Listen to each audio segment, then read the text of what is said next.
नमस्कार। म सहर गाउँ शेयर खबरबाट। धेरैलाई लाग्छ शेयर बजार भनेको सहरका ठुला महल, कम्प्युटरका स्क्रिन र पढे-लेखेका टाठाबाठाहरूको मात्रै थलो हो।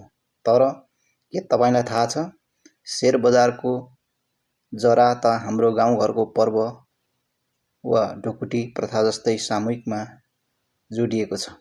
आजको यो पहिलो भिडियोमा म तपाईलाई शेयर बजारको रोचक इतिहास र मैले यो च्यानल किन सुरु गरेँ भन्ने मेरो उद्देश्यको बारेमा बताउने छु। भिडियो अन्त्यसम्म हेर्नुहोला है। कुरा आजभन्दा करिब 400 वर्ष पहिलेको हो।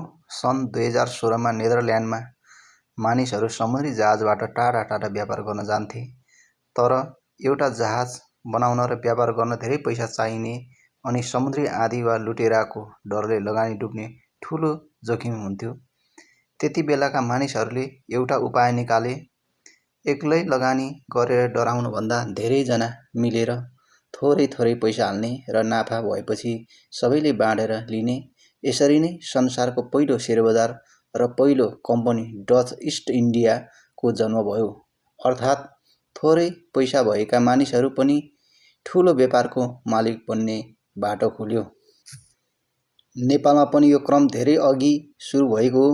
विक्रम सम्वत 1993 मा विराटनगर जुट मिलले पहिलो पटक शेयर जारी गर्दै धेरैलाई यसको महत्त्व थाहा थिएन।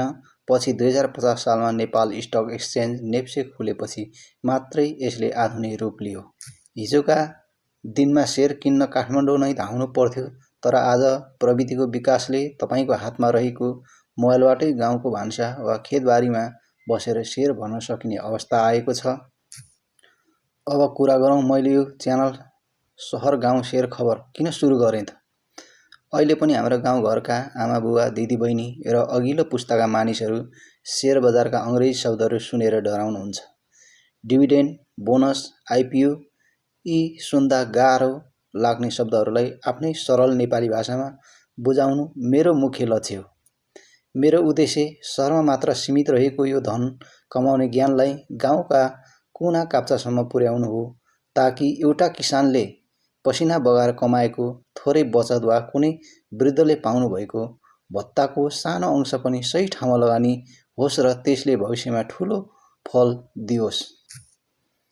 त्यसैले अब यो च्यानलमा तपाईले शेयर बजारका कुरा मात्र होइन, आफ्नो कमाइलाई कसरी सुरक्षित गर्ने र सही कम्पनी कसरी रोज्ने भन्ने कुराहरू एकदमै सजिलो भाषामा सिक्न पाउनुहुनेछ।